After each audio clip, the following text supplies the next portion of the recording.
thought he was really good for them down the stretch. Yeah, when it didn't count. Do it when it counts. That was the game that it counts. Yeah. Legacy game. He hit 2 rockets. He was really good for them, and Aaron He Judge hit 2 singles. What the Rockets produce. Exactly. He was very frustrated. Only one rocket on the Yankees. After Judge was out at home, very frustrated. Right then, I knew I don't have to watch this anymore. I went to pleasant sleep. I had a smile on my face. I was legitimately nostalgic. I won't say misty or emotional, Stugotz, but I'm telling you, my grandparents, I buried them. They taught me to love sports. I would go to see games, Dave Righetti's no-hitter with them because they were huge Yankee fans. Rags. They taught me. It was right over here. That's like a lot of places in South Florida. It's now gone, but it was my teenage years. I finally got to drive, and I would only drive to my grandparents' house, and we would go and we'd watch Yankee games on the television because they were big Yankee fans. And this reminded me of 70s and 80s and 90s. Bill Simmons was whimpering on Twitter about how much ESPN was doing Bucky Dent talk, and he was getting mad. He's in his 50s now. He was getting mad because he's like, why don't you talk about the 2004 Red Sox coming back? And it was just, it took me back to childhood. Because he keeps bringing up Bucky Dent and the demons that live in his attic. I mean, I'm tired of Red Sox fans. You won 4 World Series in 20 years. Bucky Dent was there yesterday. What's Bucky doing? Like, can we go on to like whatever the next phase is, sell insurance or whatever? Like, what's Bucky doing at that game yesterday, trying to make the game about him? Because you know Bucky Dent was making that game about him, right? Was he not? We can't say Bucky Dent showed up at that game not to make it about Bucky Dent and not to make it known that Bucky Dent was at that game. And then if something happens, like, oh, Bucky was there, and then Bucky has to go to the next round when there's a big game, and then the next round. I'm on to you, Bucky Dent. I see what's happening here. You had your moment 50 years ago, and now you want another moment. So you're parading yourself around at all these big games to try to make yourself the rally monkey of this team. And it's not going to happen, Bucky Dent. Not on my watch. And it didn't happen because they lost. Bucky Dent. He should be banned from all Yankees games moving forward, should he not? Bucky Dent. Have your moment and go away. Do you know he's from Hialeah? He lives in Lake Worth. Was Jerry Remy trying to make that Jerry Remy night? How dare you? How dare you, Dan? Totally different situation. Why would you even do that? Mm-hmm. What would your grandparents think of what you just did? Yep. You buried them. Good point, Billy. That was emotional last night. Red Sox fans loved seeing him throw out the first pitch. Again, Stugotz, a second baseman from the 70s and 80s. I mean, it was really, baseball does its history well. That is still, even in that sport, one of the big rivalries. And it also, if it had been at 3 p.m. on Sunday, would have been engulfed by football, and nobody would have been talking about it. But that's what it takes for casuals to tune in and watch. And by the way, I'm very sorry about your grandparents. Yeah. But Mike is right. Those two teams, one game too soon, scenario. Mike. Okay, too soon. Is that a writer thing? Because I think we all know that your grandparents are no longer with us, but you started a baseball take with, I buried my grandparents. Mm-hmm. I buried them. So now I've got like you as 7-year-old Undertaker. Like, are you digging up what are you? I'm just trying to talk Yanks Red Sox. This got heavy. It's funny that you should say that, though, but I've been waiting all this time to confess it because I'd also killed them. And it's been this thing that I've had deep inside me buried for a long time. And so it was a bit of a confessional there. When I buried my grandparents, I was enraged that they made me drive to their house to watch Dave Righetti start baseball games. Rags. It is a writer thing, though, right? I actually don't know what you're talking about. I don't know that. Is that something when you say you buried? Is that something that I do? It started like an author would, like you're setting a scene, and it's just I buried my grandparents. It has nothing to do with Phil Nevin sending Aaron Judge home. Like he's got shovels in his hands. There's dirt on his nose. Right. He's burying them. Absolutely nothing.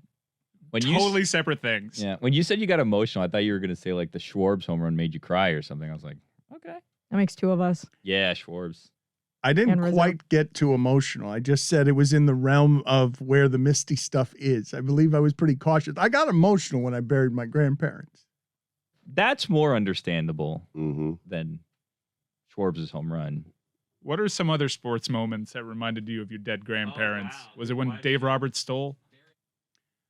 Let's think for a second about other moments that would remind. Oh, anything at the Orange Bowl, because my grandmother, I would park at her house at the Orange Bowl. Wow, no blockies. Yeah, no blockies. Well, no $10 either for me because grandmother lived. Wow, you're in a free parking spot. Yeah. That's great. It's amazing. You could go for $5 and get a blocky, but Man. dangerous game. You try to get your friends in too, or is it just you? Ooh, good question. Have you guys been blocked in at the Orange Bowl? Have You know any- the Who hasn't? The new game they play is just leave your keys here and then we'll just move. And it's like, no, thank you. They're pretty good We're at Marlins good. Park. I don't think I've ever been blocked at Marlins. Lone Well, Depot that's to you. That's Yeah, it's also Lone an Depot. attendance Yeah. situation. Oh. I was there for the FIU game, which coincidentally is the last time FIU won a football game against an FBS program. And yesterday the news came out that FIU has posted Butch Davis's job online, which was news to Butch Davis because he hadn't announced a retirement of any sort.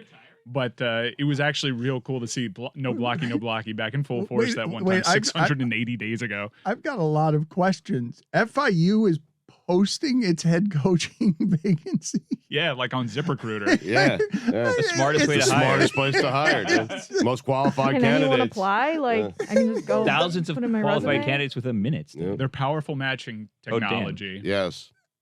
I have other questions, though, one of which is, Billy, you skipped right past this.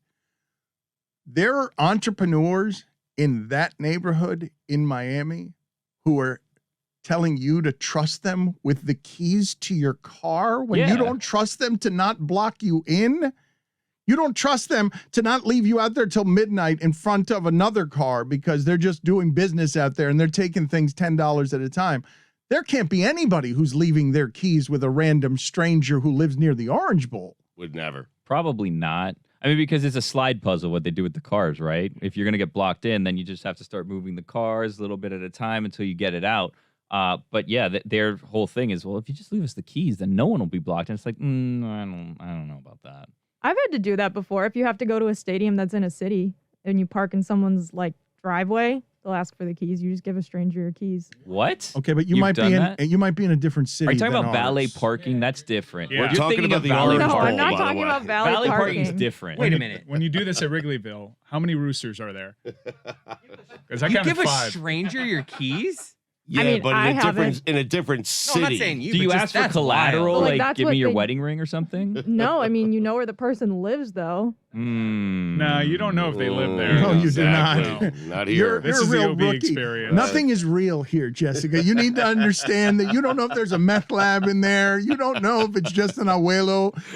You have no earthly idea whether those people are real, whether they're running some sort of empire in Colombia. If it's just a guy standing outside a house that's not his house who takes your keys and your car, I mean, it could happen down here. That is Yes. but it's not like there aren't areas of Chicago where you wouldn't do that either. So I don't know. Not Wrigley, where Smetty's hanging I'm not out, even though. sure.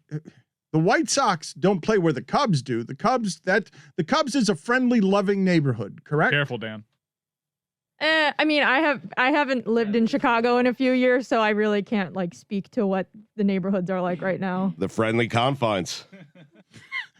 Some of them are friendly confines. I don't know where these parks are, Mike. I don't know like what areas of the city they are. I know that the Bulls. One's on the north side, one's on the south side of Chicago. I think Wrigley's in a nice neighborhood. I'm not certain about where the White Sox You play. guys I be don't careful. know. It's called Guaranteed Rate Field. I know you were going to say Kaminsky Park. Sorry. He wanted was. to say Kaminsky. I This know is it the was so problem. close. I I miss can't. it. I miss Comiskey. Guaranteed rate. I can't do this anymore. Like that's it. I simply quit on names of ballparks. I won't do this. Not Miss Comiskey Park. You're right. Such a lie. It's totally a I lie. miss First Cellular. U.S. Cellular. Oh, I'm sorry. The Well, Cell. The Cell. They had the 7-Eleven start times because that was a very smart sponsorship. Miss Ebbets Field. Billy, why do you think Stugotz does that? Like, is it just a thing to say? Is it just a sentence? He wants to hear his own voice. Like, why do you think he does things like "I miss Comiskey Park"? You Which just is toss it in. Yeah, things keep moving around you. You're part of the conversation. But Billy, when you get older, you'll realize, like, and I'm being serious here. Comiskey Park takes me back to my childhood, and so as you get older, just hearing it. I buried my grandparents. All right. This was my experience at Soldier Field 2 weeks ago. It takes 45 minutes to get from the parking lot to your seats, even though it's like realistically should take 7 minutes. You go inside the door, you go through security. It's laid out worse than an airport pre 9/11 when they like jammed TSA into like a small hallway. It's kind of like that. And then you have to wait in line to go up a single file escalator in a pandemic to get to your seats if you're on the second level. I stood in line behind like 4,000 people for like 20 minutes I'm happy they're moving out of there. Now, a lot of people in Chicago are upset because the plot of land that they're looking at way out in the burbs. It's like, It's in Arlington Heights, yeah. yeah, it's like a 3-hour Uber. Not a 3 hour. It's Well, like a it's $300 It's a 35-minute drive without traffic, and it's in Arlington Racetrack, which used to be a horse racing track until this year it's closing. Yeah, well, they need to get rid of that dumb Soldier Field. I don't know why people wax poetic about Soldier Field. It's just old. It's just Well, okay. conveniently located for Chicago. It's a great name. It's a great name and a great facade, and that's all it Mhm. got. They spent like millions upon millions of dollars to renovate it. Remember when the Bears randomly played in Champaign, Illinois for a season? And almost immediately, the money that they pumped in making like the club level and media level kind of look like a spaceship out of place in the middle of this incredible facade was dated like the day that they opened it. It was just a horrible waste of money. Champaign, Illinois, also a great name. Sounds like a place I want to live. It's not, trust me. Yeah, but it That's where sounds Novi it is. sounds like a place I'd like to live. Champaign, Illinois. What do you think it is about the name? I don't know. Because it's champagne, Stugotz. Champagne. I'm Yeah. not positive on this, but I'm like 99% sure that after Soldier Field's renovation took place, what they did was they tried to put a new stadium inside of the old facade because the old facade was a historic landmark. And it's beautiful. It's like a huge colonnade, and you can see it from Lakeshore Drive. It's gorgeous. And then they put this weird spaceship inside of it. And I think they did so much damage to the outside of the stadium in terms of like the aesthetics that it was delisted from the historic register. I'm not positive on that, but like it's not a good stadium. I did not enjoy. I had a great time at the Notre Dame Wisconsin game. I did not enjoy any stadium elements of that. God bless Jerry Jones for forcing everybody's hand into this pissing contest where all the NFL owners are trying to outdo everybody outside of Mark Davis, who apparently cut corners at that stadium. It's just poured concrete, a roof, and one nice spot. But now all these stadiums are incredible to go to. That Mercedes-Benz Stadium in Atlanta, freaking incredible. I just want to tour like all these new places. I feel like every stadium experience I've had at every stadium has been what you described at Soldier Field, like with the lines and all of that stuff and just general chaos and taking forever to get from parking inside. Like every stadium I've been to, I think has been like that for me. I've been to a lot of stadiums in the last 4 years. Humble brag. I worked at Sports Illustrated. Mhm. I have only had that experience at Soldier Field and a few other old stadiums. It's just like there was no thought put into the traffic flow of people or the traffic flow of cars. Because here's the other thing. It's right on the lake, so it's beautiful. It's right on like the museum campus. It's a gorgeous part of Chicago, but you can only get to it from the south, the north, and the east. There's no like western side because it's the lake. So the traffic pattern getting in and out, It didn't account for society. disaster. growing. It did. It's just a horrible place, and be done with it. It's just got an old timey name, and people wax poetic. Mike about it. Ryan, well, you say old timey, and you hit Soldier Field in the hallway with a good riddance, Yeah. good riddance. Goodbye. And that is that phrase is it feels a bit like out of the 1800s. Put it on the So is poll that stadium. at Le Batard show. It's a shithole. Have you ever said the Wow. phrase Thank you for your Mike, service, relax. Soldier Field. I mean, Like, relax. seriously, yes. good riddance? Another turn. Have you seen SoFi Stadium? Like, I'm dying to go there. I have Yeah. my regrets. I wanted to go to a Browns road game, and I chose Arrowhead. And I'm looking at that SoFi Stadium game and all the pictures and the bougie seats and the clear roof. Arrowhead's just an old stadium, right? That's not what Arrowhead- sports yeah, is but it's a about, great guys. name, Guys, Arrowhead. guys, Yeah. what you're describing is not sport. That's not what sports is about. No, These no. fancy new It's I love about the traffic jams. It's about the long lines. It's about the bathroom troughs. No, it's The a, field about also waiting- sucks at Soldier Field. No, for I what think- it's That's worth. part of it. I That's think part of Billy's it. onto something Yeah, because thank John- you. John Gruden agrees. He said after Mhm. playing at SoFi Stadium, the locker room here is the most bizarre thing I've ever seen. loser. It's like a maze. So whoever contorted this visiting locker room, I'd like to meet this guy, see what his idea actually was. What a loser. Yeah. What a I can loser. see Gruden just walking around all confused. What are these loser. things? That is Randy Shannon complaining about having to walk over a track, having it affect the game. Such a loser, John Gruden. for At that Duke, quote. back when Duke has upgraded its facilities. It's been a few years since they had a track surrounding the football field, which pulsates a slight amateurism that you don't see anymore. I bet you Gruden longs for the day of playing games on baseball dirt 3 times a year. No doubt. 100. Like, if you were to say, John, you could go right now back to whatever the hell the stadium is called, the Oakland Coliseum, and play games there. I bet you he'd take it over a new stadium. That's football. And I bet you the fans would too. Mm-hmm. But Mike Ryan is saying, good riddance, Soldier Field. You're a dump. You're a shithole. And you think the Orange Bowl is the best stadium? Greatest place ever. Yeah. Greatest it place is. ever. Right. Because it didn't try to pretend it was something it was not, Dan. Soldier Field tries to put itself in this illustrious class of places that matter when it doesn't. It's just a shithole. The Miami Hurricanes Okay, played in a okay. shithole, and we were damn proud of our shithole because it was absolutely terrifying to play in, and it was even more terrifying to spectate in. How about Well- Lambeau Field?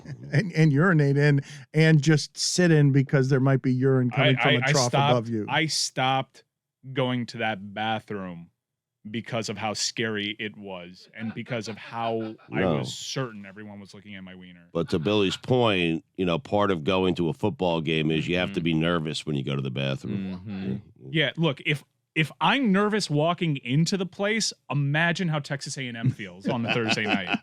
That's another thing about Soldier Field. The men's room line was wrapped around the entire concourse. I walked into the ladies' room, no one in the stalls, Football. in and out. I walked into the Orange Bowl, and I couldn't tell if I was in the men's room or ladies' room because it was just a free-for-all. Football. Football. Yeah. Here's the other thing, Mike. You might call Soldier Field a shithole, but it's my shithole. You can't say that. Yeah, I can. I Don't also talk about think, her like- shithole. Just shithole. You were just saying it, said- Jessica. called You it a said shithole. it. It's my I- shithole. Up But until you this said point, it. you But have she can call it a been shit with all. me. It's hers. It's my shithole. It's Right. like when your friends are like, wow, your parents are really blah, blah, blah. It's like, you can't say that about Why? my parents. You can call the Orange I Bowl a can- shithole. I concede. Yes. Well, Let's just, Yeah. guys, let's Objectively all a not talk shithole. about each other's shitholes if we can. Mhm. I Billy- saw at least 13 shitholes the last time I went to the bathroom at the Orange Bowl. It's Just out in really the open. unpleasant. It was like the really uncomfortable is. time where people go Football. use a urinal, but the pants are down at the That's ankles and they're a football. grown ass man. Like, why are you doing They this? don't get it. Yeah. Flushing is a shithole, but Billy, I will tell you this: all Flushing, okay? But I will tell you this: there was a time where the Jets played at Shea Stadium. Every game was on the infield dirt. Wow. Football. That's football. It is so great that city is called Flushing. It really is. Like, you can't do better than that. You really can't. The last time I walked into a bathroom and there was a grown man with his pants around his ankles while he was using the urinal was at the formerly known AAA 2 years ago. And I walked in and the temperature of the room changed. What is that? Can someone explain it It's to football. me? No, I want to dissect this. It's not football because he This was just, at the heat it was a arena. basketball game. It was not football. it's I hoops. need to understand Was it this now. I hotter or need to colder? explore it. I need to dig deeper phrasing. The guy who pulls his pants all the way down to use the urinal. What's happening there? Max efficiency. Mm-hmm. I cannot defend it. Billy, you can't possibly defend Who it. does Yeah. that? Do you guys know anybody who does that? The I do person, that. Confident Peter, Billy Gill. Billy. Yeah. you do that, You pull Billy. your Okay. pants all the way down. Now we've got to. Okay. When no you go wonder. use the urinal, you unbuckle your pants, zip it all the way down, And undies too. Yeah. drop trowel. You have to. If not, there's a splashback. Okay, so confident Pierre Billy Gill. I can't believe we're here again. What a visual. Okay. I'm gonna follow you in the bathroom. I need to confirm this. Yeah, let's get I to don't. the I mean, I bottom don't of want this. to, but I All will. right, Billy. Now I science. understand And so only for much football more. games, I guys. Only understand. for football Yeah. games. Great. You name the time and place. Whenever FIU hosts Marshall, I'll be there. Only, That's football. I mean- only for football. At the loan, he's pants up. He goes to a Marlins game. No, he doesn't. That's not how he pees at a Marlins game. Can but you it's- imagine the people? Not appropriate for baseball, man. Tim Kirchin would not. Can you imagine the people who recognize you in a bathroom and just say, "Well, there's Billy Gill's ass out in the open." No, I think it's more like, Your nalga's just chapping in the wind. is that Billy? And then it's O'Neal. like, no, that person's ass is all. That would not be him. Wow, that person's ass is really nice. That can't possibly be Billy Gill, but Is that you're pole vault? disguised because most people don't know that you were a track star. Is that pole vaulter Billy Gill? They say just from staring at a bare glute unleashed at a urinal. Football, man. You being a confident peer is startling to me.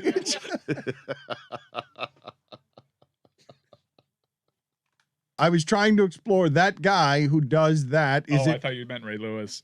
Oh, that's I mean, the also- hair is Beijing is off the charts. I mean, has been for a while, but now it's just all paint.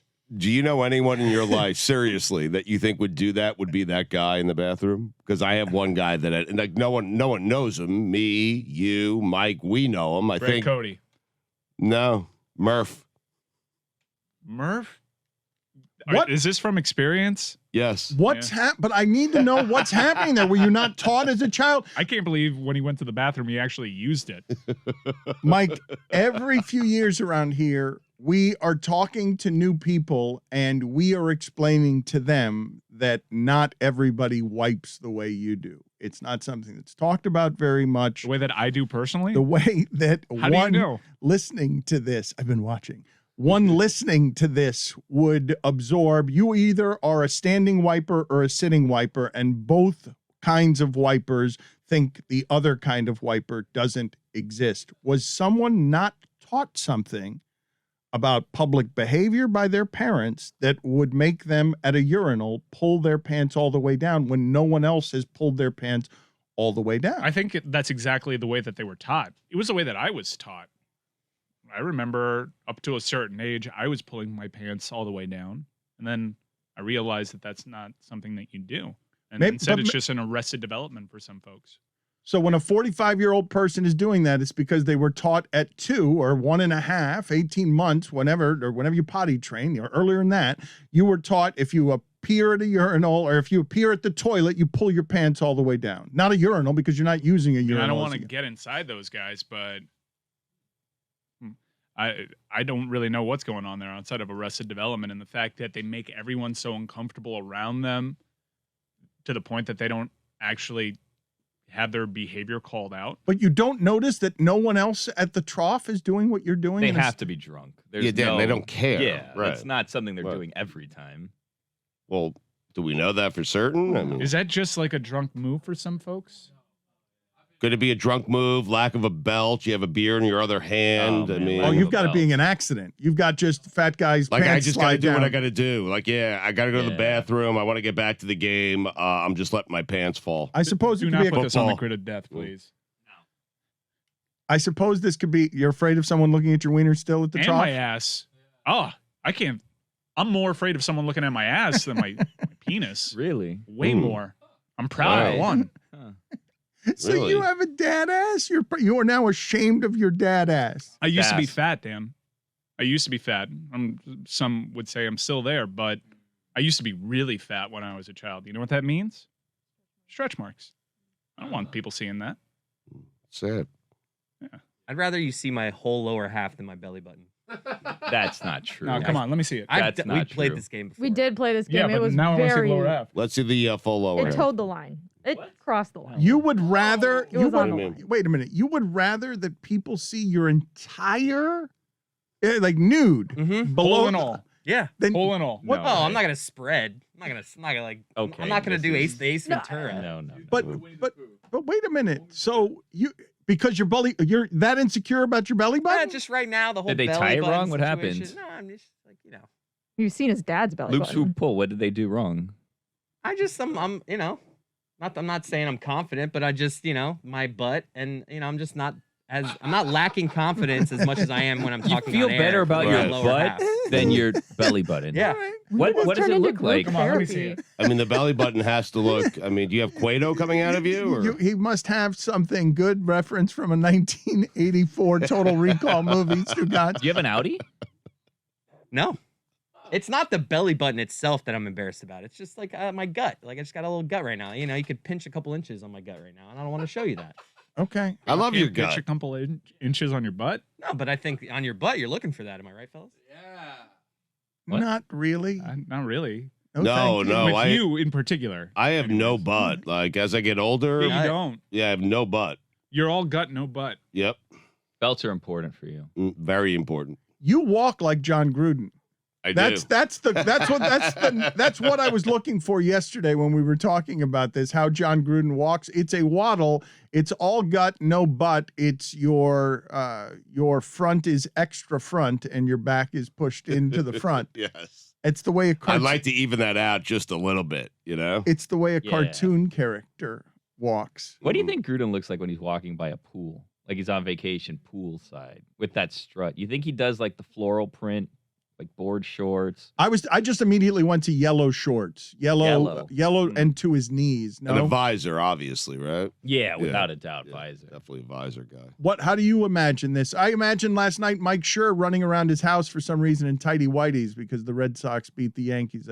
So how do you imagine Gruden? You think I don't think he has tighty whities. I'm gonna be honest with you. The last time we did a show with him, one of the baseball broadcasts, I asked him like, "Have you ever owned a jersey?" And I was like curious, and he seemed offended by that because I just assumed he didn't have any shirts that didn't have collars. You think Gruden has tighty whities? Yeah, Gruden Yeah, has tighty yeah, whities totally. for sure. Yes. Yeah, dirty Enjoys ones. enjoys them. Yeah. dirty ones? Put it on the poll, Guillermo, please. At Lebitard Show, does Gruden have tighty whities? If he has more than 6 pairs of underwear, I'd be shocked. Really? Shocked if he had more than 6 pairs of W- underwear. Put that on the poll as well. Would you be shocked if Gruden had more than 6 pair of underwear? Commando 1 day a week, Bill. No, you just double up. Oh, got it. I think he just wears a different pair every day and throws them away when he's done with them. I've also got him walking downstairs in the morning and like making his breakfast before getting changed at all, like in just the tidy whities. Just tidy whities. Okay, Oh, I thought you I had had him him, naked. I had him Right. totally nude Naked, there for a right. minute, but now you've got it as okay. So yeah, He so wakes up from bed with the tidy whities on by himself, and what's he making? Is he making an omelet? Is he making a smoothie? What do you have? Is he he's cooking up sausages, Buttering toast. right? He's buttering toast in Mhm. his underwear. Okay. I would much rather someone see my penis than my butt. I've thought about it, and if there was a hefty offer to pose for something, and they gave me the option, I'd take less money for it to be my penis than my butt. Wait, we're just talking the butt, right? We're not talking. You guys made this very graphic before, where it's like show the like. No, like my entire butt, Just the butt, warts without, and all. You know. Oh no, no. I mean I don't actually have warts, but Oh, I got a no. lot of hair. Mm. Oh no. And you know what happens when you have hair, Dan? What? You need help with that. And as you know, it's football season. You know what that means. It means we're going for 2 here with the sponsor on today's show, Manscaped. Blitzing through hairs has never been easier, and it's time for you to join the 2 million men Blitzing worldwide through who hairs? trust Manscaped. Using code Football. Levitard at manscaped.com for 20% off plus free shipping. Let me tell you about this performance package, fellas. Game changer. The Performance Package 4.0 from Manscaped is the perfect package for your package and a key for a great grooming and hygiene routine. Oh, we have an exclusive offer for our audience right now. Get 20% off plus free shipping with the code LEVITARD at manscaped.com. Get 20% off and free shipping with that code LEVITARD at manscaped.com. That's 20% off with free shipping at manscaped.com. Use code LEBATARD, LEBATARD. Stiff arm your pubes out of the playoffs this year Yes. with Manscaped. Yes, stiff arm your pubes. I want to talk to you, Stugotz, appropriately enough right now about standards. Mm. The Yankees haven't made or haven't won a World Series in 13 years, have not made a World Series in 13 years, and this surprised me yesterday. Reading about Ed Orgeron's in trouble. That happened fast. Really fast. He's 8-7 in his last 15. He's losing to unranked teams, and it wasn't that long ago that he had the best college football team I've ever seen. That happened fast. Can we talk about how the standards are changing now in the SEC and how these college programs are actually professional programs because they're professional businesses, and if you're good 1 year but Saban beats you up for a couple of years, you're gone? Stugotz, they sold their soul for that championship. LSU, Yeah. I mean, think about that team. It had Joe Burrow. It had Jamar Chase. It had Jefferson. It has some of the best players in the NFL right now. And now just 2 years later, we're having this discussion.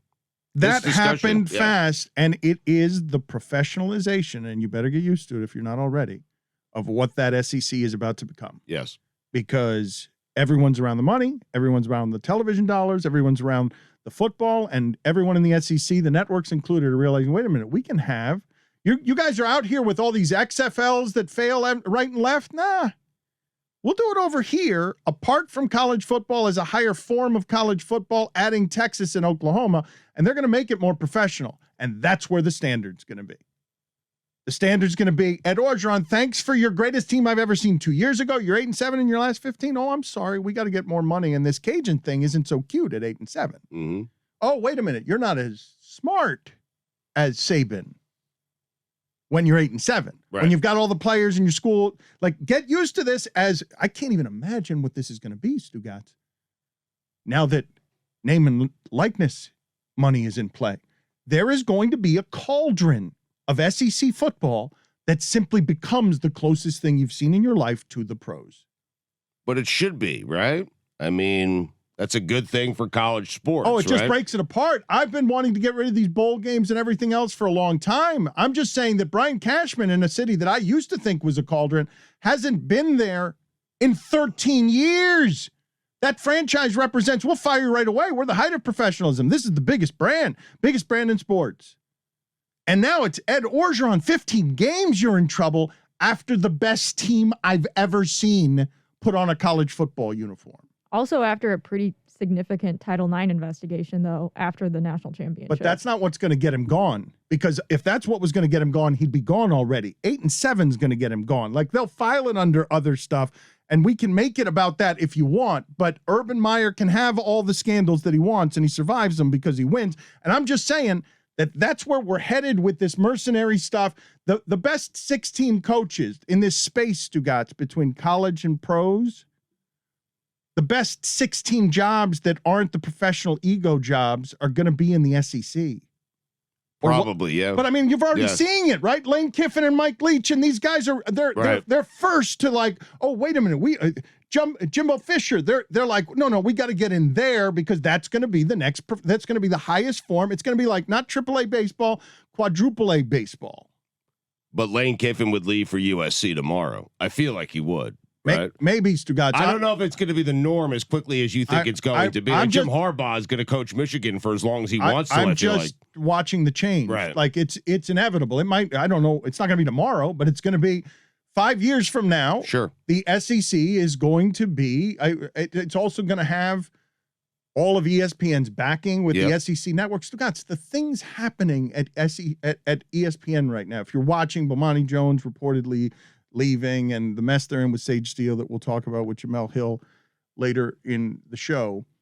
The worldwide leader in sports has made a choice to get, like, at a time that everyone's taking sides, to sit out the taking of sides, and instead of being the worldwide leader in sports, being the worldwide follower of sports in the SEC. The focus group show, just give us the sports. Just with that's the audience has spoken for ESPN. Give us the games. Just give us the games, and they will make the SEC things the biggest games, and they will feel big, and they will run college football, and that's where they're headed as a company as they lose people right and left, and a hiccup on the way to that money is the racial tension of the last 2 years that you see. Hey, sorry, no place for Bomani Jones at a content company producing, belching out hundreds of hours every week, thousands of hours every week across multiple networks. Now I don't have room for Bomani Jones, the smartest guy I've ever seen at this game, ever in my history at doing what we do. I've never seen anybody better at this. Sorry, we don't have a place for it because they're headed over there. They're headed toward SEC football. It's the choice that's been made, the business decision that has been made in these times, and it's part of the reason we're no longer there in a way that should be obvious to you with everything that happened to us. It seems ridiculous that there's not a place for Bomani Jones at ESPN. It does. But you have said often, Dan, that the games are what matters to ESPN. That's it. Like all the other stuff, we were luxuries. The games are what people want, and that's where they're going, The populace has spoken, the focus groups have spoken, And the choice has been made, because to sit out these times is to enable, is to be complicit. To sit out by silence in these times is choosing a side, and sitting it out is choosing a side. And that choice will be reinforced, because they're not doing it because they've just decided to somewhere be sinister.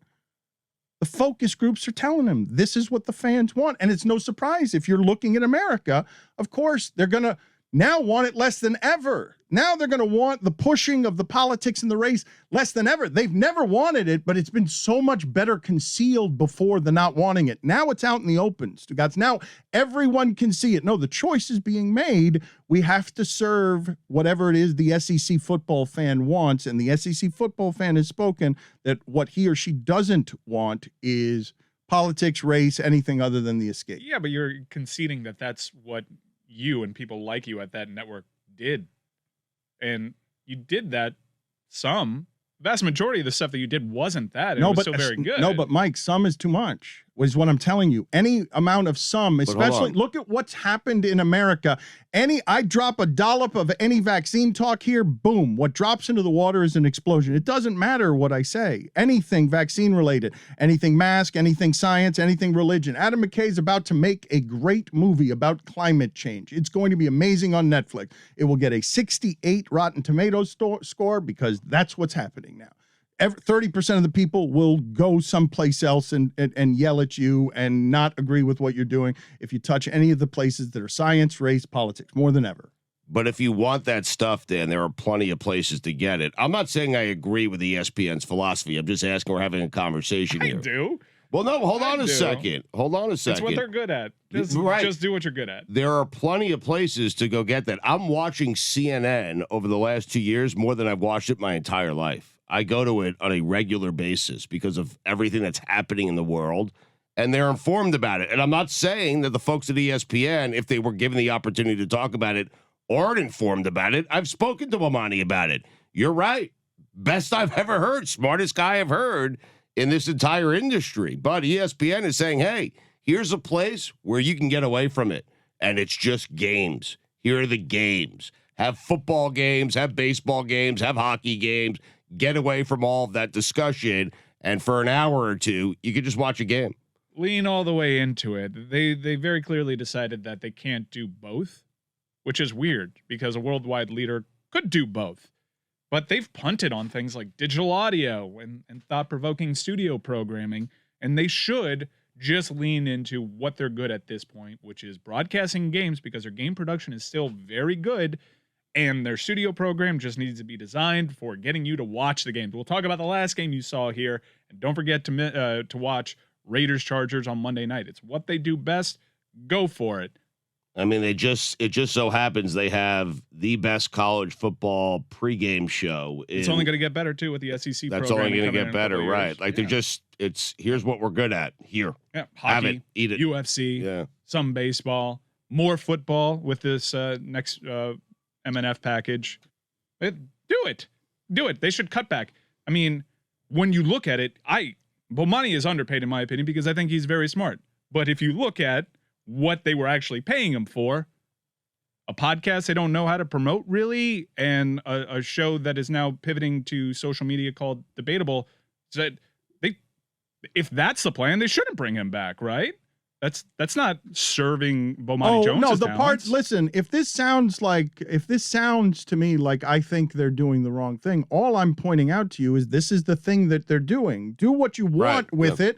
The focus groups have spoken. The customer has spoken, and to the degree that we're fighting in this country about everything that we're fighting about, the way this gets weaponized is go woke, go broke. But I guess, Dan, every channel I turn on, there's a fight about something, a debate about something, misinformation, this, that. Where we're arriving with ESPN is that's the channel I can turn on. They're just a game. But that's what people want, Yeah. and the choice has been made. But all I'm pointing out to you is that what you've seen happen with us over the last, I've been there was there for 20 years in some form, is it's not how it used to be. I was hired to do that stuff. I know you were. So I'm just pointing out to people, I'm just showing them, this is the choice that has been made. And ESPN's going to get ripped all the time from every angle, Stugotz, because it's a monster brand. It's so easy to rail against the corporation. So they're getting dragged right now for losing talent, but it's a choice that's being made. It's just being made very slowly and in drips that keep getting them hit every time it happens, where, okay, no Bomani here. We're letting this go. No Katie Nolan here. No Le Batard show with Stugotz here. No Maria Taylor here. And after a summer that you saw of George Floyd, where the statement was #one team, we're going to improve all this stuff. Rachel Nichols is now sidelined. Mike Greenberg is your NBA Right. host, and I want people to see that the decision has been made at ESPN to cut out the middle class, that it's 6 or 7 guys, 6 or 7 guys are going to be paid a lot of money, and they're going to be all over the network. Stephen A. and Greenberg and Max are going to be like everywhere, and the middle class is going to get removed, and it's a business decision, and then everyone else will be interchangeable and will be smaller salaries than that one. And it's how they will cut costs and make the business more efficient and quietly respond to their customers and their focus groups the way businesses do, while sitting out something that just happened in America Right. that you should see and perhaps be unsurprised by, because But you Disney's got a brand Yeah. to protect, but so that you all see what's happening, I do think it's important. But maybe the audience I'm speaking to now is just an echo chamber that already sees it and rides with us because it's that obvious. Rides with us with uncommon stickiness because they're like, oh, okay, look, I see what this is. I'm discerning enough to see what just happened here. All right, I ride with these guys in a way that is super unusual. There aren't a lot of audiences the way our audience rides with us. So maybe the people that I'm speaking to right now already know it, and the ones who need to see it aren't in this echo chamber. So they're not going to see what's happening. They know how to monetize games, though. No, they're good at it. We are obviously, as recent history would suggest, a digital audio monster. They didn't necessarily know exactly how to monetize that as well as they would as well as they should, right? They don't care about it. No, as they know how to much, monetize Right. game broadcasts. It's what they've been doing for decades on end now. So they're just going to stick to what they know, and they don't know what to do with highly questionable. But I'm a radio guy, so and it's different, right? They're a television company for the most part. I know ESPN Radio exists, right?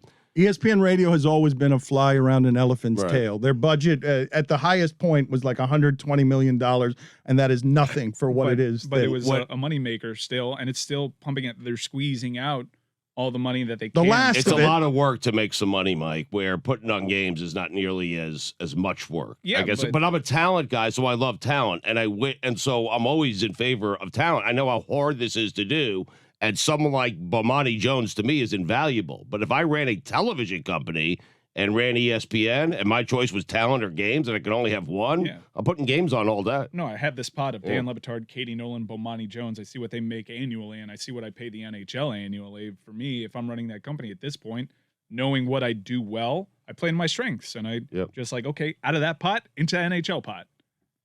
One of the things, I'll tell you a story here that goes deep inside that sort of explains what it is that we were trying to do versus what could be executed in this space. As Mike Ryan tells you, that, just make money with the television shows, just make money with the studio program. Our shows all made money, but again, this is an accounting error to something as big as the Disney company.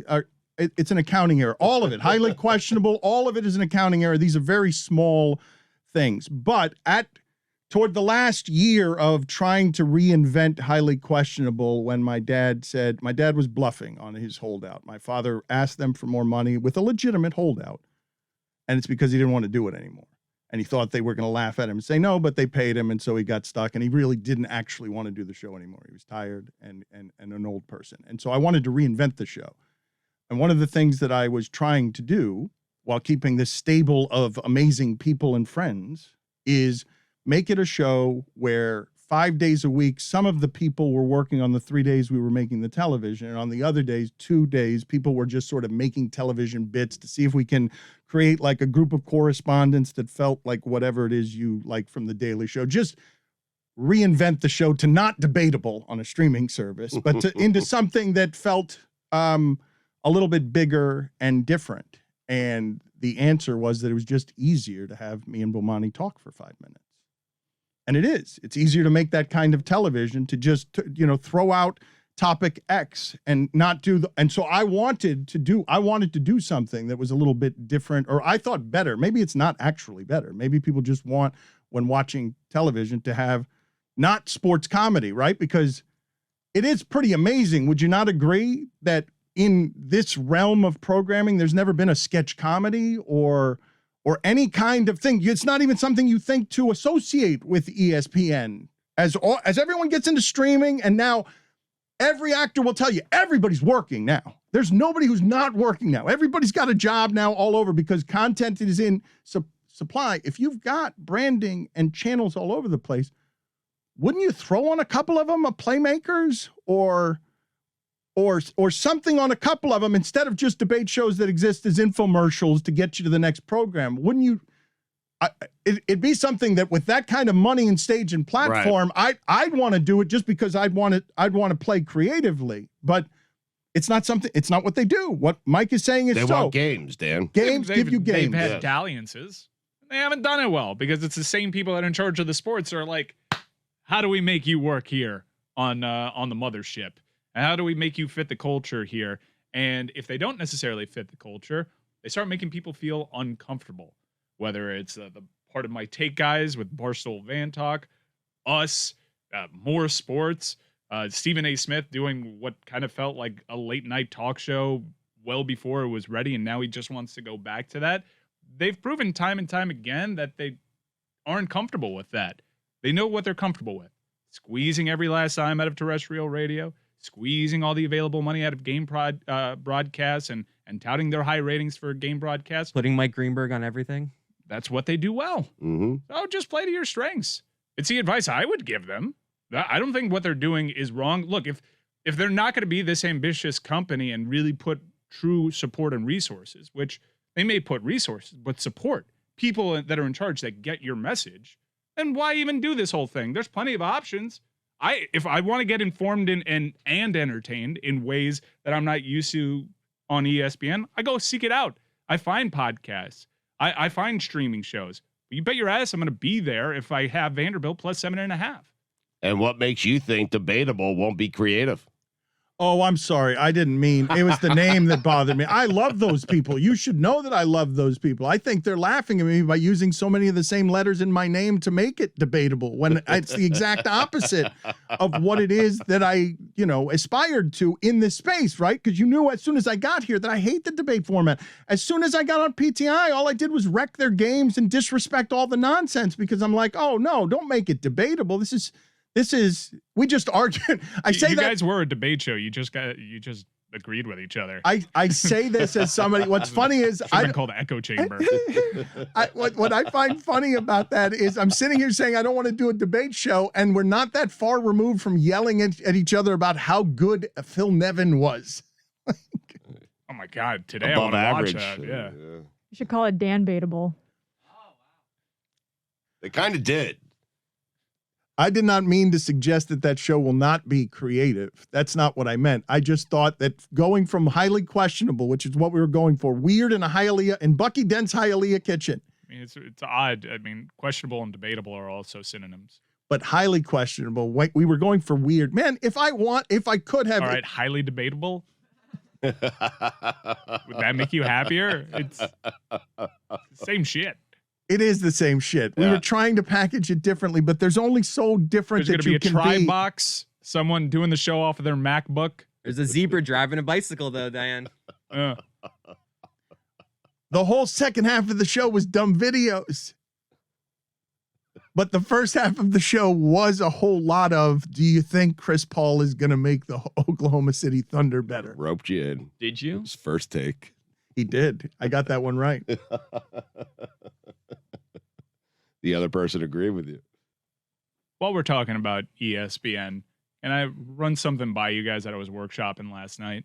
Sure. The leaks on Sage Steele, who, if you've been paying attention, Sage Steele has been at this for a long time. I've actually been very envious of her Twitter account, not necessarily the content in it, but the fact that it's pretty liberated.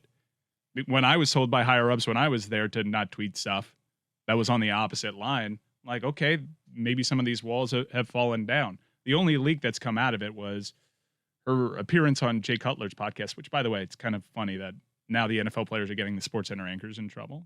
It's not supposed to work that way.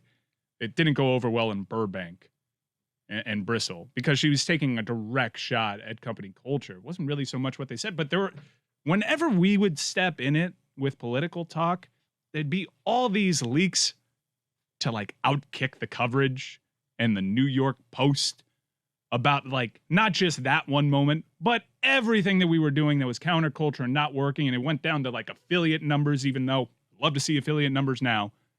That's just a way of the industry. But you don't see it with Sage Steele. You see Sage Steele plenty. You see Mike Greenberg plenty.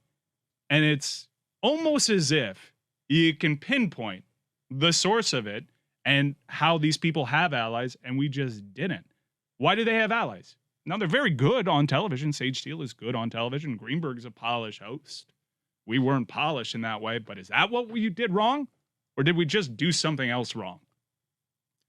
The Sage Steele story is something, Stugotz, I pin it as sort of the beginning of the end for us at ESPN, because I don't even remember why she was complaining about something in an airport. Lines in an airport. What was happening that Sage Steele was complaining about lines in an airport and inconveniences, and I said on air that it was the height of privilege. I was making a distinction between white privilege and was saying of a person whose political bent was publicly unusual and far right. It was the travel ban causing her to miss a flight, I believe, is what she was railing against. Yeah. So I didn't even remember, right? So it was this time, it was immigration, and we've got all of these problems. And I remember, good God, I remember the conversations about wanting to talk about immigration and being told that it was boring. And it was obviously never a person I was talking to who was, Hispanic or of color, that the immigration talk was boring. And so were you allowed to go on Jay Cutler's podcast and talk about it? I didn't ask much permission for that stuff. No, but if I would give someone a heads up, it would be like, no, you can't go on Jay Cutler's podcast and talk about it. Yeah. So anyway, this happens where I say, I'm accused. This is ESPN on ESPN crime, and it's the worst of the things. It makes the blogs write things. And then what happens after that, Stugotz, it's never action on its own. It's always reacting to the reaction. Always. If Sage Steele had gone away quietly, or if people hadn't, if executives had seen it, but America hadn't, no problem. But it's always a reaction. It's not action. The action, yes. And that's where all this stuff started to leak into sports in a way that made everyone uncomfortable. And it's really fascinating to look at it from over the time period, Stugotz, to see what's happened in the country, what's happened to sports media, and who and how people now get brushed out by Bristol and Burbank so they could get back to the clean mythologizing of the games and the clean transaction of the commerce, and get out the clutter so we can just on Saturdays not be made weary by all the stuff Monday, Tuesday, Wednesday, Thursday, and Friday, Saturday and Sunday. Just give me my football. And that's what the focus groups kept. Stugotz, you know what? I'm not paying attention to those focus groups. Right. I've never, the only reason I know about this is because how unrelenting that was on our neck. Like, no, people don't want this. It's not what they want. And we beg to differ. But the people won. I mean, the people who want that, they win out. They just want games. They you will can get it elsewhere. You will get it clean. You will get it clean, sanitized ESPN with the NBA show hosted by Mike Greenberg and everything that happened. How many times are we going to do this with Magic Johnson? How many? It's been a lot. I know Stephen A. likes him and he wants to do the show with him, but we Careful with Magic. This was a thing last time. Mhm. Just careful. We've done it so many You've times. done this before, Dan. Careful. I care about you. well, Careful I'm gonna with go. Magic. I'm gonna go. Attaboy, Billy. I'm Careful gonna with go Magic. somewhere I'm else just- with this. I texted Simmons last night that story of the cast. They're bringing the cast back. Simmons got knocked out because Stephen he. A's got so much power. Oh my God. I mean, he's just bringing in all his guys with him. And if he wants to do that show, I'm tuning in for Stephen A. Smith. And if Magic Johnson somehow brings out a better Stephen A. Smith, cool. I'm really hoping for Stephen A. Smith to bring out a better Magic Johnson because, like I said, we've been here. Careful.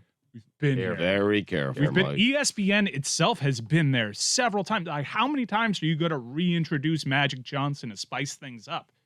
You bump out the replacement for Magic Johnson to make room for Magic Johnson.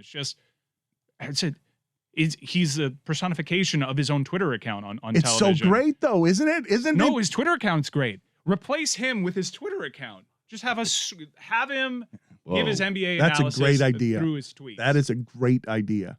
I'm not joking. What the idea he just seized upon, if you had I'm certain ESPN's going to do that. If you had creative anarchy in you, instead of taking the shell of the famous guy who quit on the But Lakers. most people programming networks aren't trying to crash Correct. their Yeah. programs. Yeah, I Remember just wanna what go we on the record. said. I was Yeah. effing around. Just show us the games. Mike, this is a great idea you've just had. Now you want Not Twitter running that accounts. show running a will be, network. that show will be It's so horrible. much better if it were Mike Greenberg, Stephen A. Smith, and Wilbon arguing about whatever they're arguing about, and just a scroll audience. off a scroll of But how about Magic at Rocky Johnson's Top? tweet account with Magic off screen, never to be seen, just typing the tweets. But that Twitter account doesn't have his smile.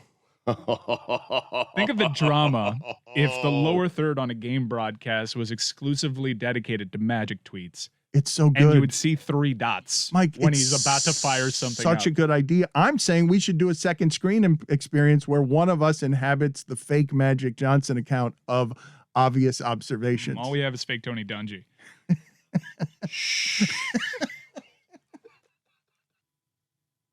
On ESPN's vaccine mandate, Sage Steele said that mandates are sick and scary and wasn't surprised, quote, it got to this point with Disney, a global company. That seems to be why it is that Sage Steele was suspended, even though ESPN doesn't really have suspensions that they do anymore in the new age, allegedly. But this gets a suspension, and it wasn't what she said about Barack Obama, where she told Jay Cutler it was fascinating that Obama indicated he was black on his census form, considering, quote, his black dad was nowhere to be found. Now, Jamel, I had some trepidation about calling you on this because I don't want to turn this into go get Jamel every time a black person says something at ESPN or every time there's a racial discussion, but you're not afraid of this stuff. And I imagine you find it interesting because your experience with ESPN was soaked in some of this stuff as well. So I'm just interested, starting off, and thank you for joining us, your perspective on what's happening here with Sage Steele. First of all, Dan, I don't mind when you call me for this because at some point I'm going to call you. It's going to be an issue that faces the Cuban community. I'm going to be like, ask a Cuban, who do I know? Dan Le Batard. So one of these days I'll get you to sort of pay it forward. But no, in all seriousness, you know, what was interesting is that I went back and I looked at the statement that ESPN put out when those Trump tweets came to life versus the statement they just put out with Sage. And let's just say there was a little bit of difference. I was like, wow, I noticed very different tone, certainly in the way that they handled it as well. When I heard about her comments about the vaccine mandate, I thought that, honestly, that was going to be the comments that got her in trouble. Now, as disrespectful and, you know, I'm not sure what the other word I would use to describe what she said about President Obama, then what she later said about women and how they dress and appear, as distasteful, maybe that's the word I'm looking for, as those comments were, from a company standpoint, the one that was going to get in trouble was what she said about the vaccine, because that's a direct criticism of Disney/ESPN policy. And we know they don't tend to handle that very well. And they have a very low tolerance of that. What's really interesting to me about all of this is that Sage has been saying things along the political lines for a long time. And I know there's this idea that ESPN is just so liberal and they've handed their company over to politically correct people. And Certainly, we heard a lot of that when we were there as talent. But the truth of the matter is that at its core, it's a conservative place, and they care about what conservatives think, and they care about conservative backlash. And so, all of her comments that she had made thus far, because it was quite the week, because actually it started with her comparing the children that had been the children that were either infected by coronavirus or had been killed by the virus to the children in Chicago. Because, that's the thing to do. What about Chicago? So it was that. It was her before that hyping up Larry Elder, a conservative candidate that was running for governor here in California. So all along these lines, she's left all these breadcrumbs before, and the company has done nothing. But again, they have told everyone else that they have an issue with their talent once they start stepping into political waters. And it seemed like for some reason they decided to either ignore some of the things that she said or for some reason she was given a little bit of grace in this area. And I think it had a lot to do with they were very aware of the criticism that they were a little liberal company, and they were trying to prove to the right wing and the conservative circles that they were not.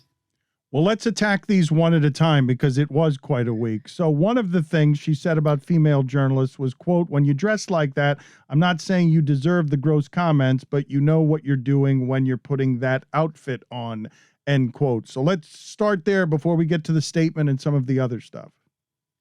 Well, I can say that I have personally overheard her say things that other female on-air talent at ESPN criticize the things that they have worn. And let me tell you, Sage's idea of what is inappropriate would be a lot different than everybody else's. And I think on top of what this suggests, that women have a hand in their own harassment, because despite the fact that she said, "I'm not saying that." Well, anytime you start a sentence with "I'm not saying that," the next thing that comes out of your mouth is exactly what you're trying to allegedly not say. And knowing where her line is based off the things I've heard her say about other female on-air talent at ESPN, that line is very conservative. I'm like, does she want them to come out in a sack? I mean, like, what's going on here? So, and I just thought that was just a really poor example to provide for other female journalists. The idea that she would tell another younger journalist, "I don't want to deal with you because I don't like what you represent." It's like, I don't know how that is helpful at all. So if I'm a young woman in this business, I wouldn't ask Sage Steele anything about, come to her for any advice after hearing these things come out of her mouth. It's just really disappointing because Sage has always positioned herself as somebody who champions women. And, she has played a very big role since its inception in the ESPNW Summit. So to hear that from her, it was, it was disappointing. It was hurtful. I know a lot of women in the industry probably looked at that and were really taken aback. And because they hear that enough, even though in the news, we have heard countless stories of female journalists talk about how they were harassed, print journalists, on-air journalists, about how they were harassed by, men in their workplace. She's giving those men license to do that and saying, and other men who feel like it's not a big deal, she's carrying their water. And it's unfortunate, but it happens. But sometimes women are just as bad at carrying the patriarchy as men are, if not worse in some cases. Let me go ahead and read the two statements side by side. You said on Twitter that President Trump was a white supremacist. The ESPN statement on Jemele Hill, quote, "The comments on Twitter from Jemele Hill regarding the president do not represent the position of ESPN.